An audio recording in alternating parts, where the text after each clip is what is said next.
দিয়েছে। ভাবুন তো একবার, পৃথিবীর সবচেয়ে লাক্সারিয়াস ড্রিঙ্কের নাম জানেন? পৃথিবীর সবচেয়ে লাক্সারিয়াস ড্রিঙ্কের নাম হচ্ছে পানি। পানি, জল। জল। যদি 5,000 টাকা লিটার কিনতে হতো, তাহলে মানব জাতি কয়দিন বাঁচত? ফাইন। তো পৃথিবীর পানিকে ফ্রি করে দেওয়া হয়েছে।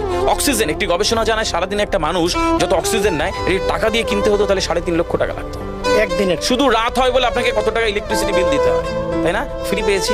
আমরা সারাদিনে যতবার অক্সিজেন নিই, শ্বাসটা নিই, 17,609 থেকে 23,608 বার। এই যার একবার দমের কষ্ট, সে জানে একবার শ্বাস নিতে কত। তাহলে বেসিক নিডসগুলো তো ফ্রি, আর বাকি জিনিস আল্লাহ সুবহানাহু ওয়া তাআলা দিয়ে দিয়েছে। আপনার আমার জন্মের সময় সব দিয়েছে, একটা উইল পাওয়ার ঢুকিয়ে দিয়েছে, যেটাকে বাংলা ইচ্ছা শক্তি বলে। এই ইচ্ছা শক্তির বলে আপনি এখান থেকে বেরিয়ে কালো বলে চুরি ধরতে পারেন, আবার অভুক্ত মানুষকে একবেলা খাওয়াতে পারেন। এই দুটোর জন্য আপনার বিচার হবে, আর আপনার জীবন একদিকে যাবে। বুঝতে হবে, ফিল করতে হয় কেন দেওয়া হয়েছে। আমরা বেশিরভাগ মানুষ দেখবেন নামাজে দাঁড়ানোর সময় চিকন একটা ঘেমো গন্ধওয়ালা পোশাক করে নামাজে দাঁড়ায়। বিয়ে বাড়ি যাচ্ছি হেভি ফিটফাট করে, কখনো এটা ভেবে নামাজে দাঁড়ায়নি যে আল্লাহ সুবহানাহু ওয়া তাআলার সামনে দাঁড়াচ্ছে।